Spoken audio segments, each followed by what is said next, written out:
Ngikubingelele ngiphinde ngikwamukele mbukeli kule channel. Ngicela uma ukuthi uyafika kule channel, ngicela uqinisekise ukuthi ucofoza usubscribe ukuze uzokwazi ukuqhubeka uthola ezinye zezindaba ezenzakalayo.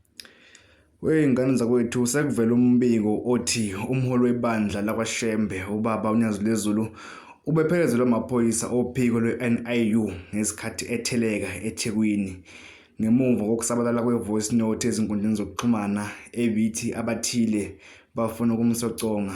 Imbangela yalokho kwamanje ayicaci, yize izindaba sezibekwe ngamaphephandaba amaningi, kodwa kwaziwa ukuthi ngabe yini eyenziwe ubaba uNyazi Zulu. Kodwa khona nje indaba zinjalo ngane zakwethu.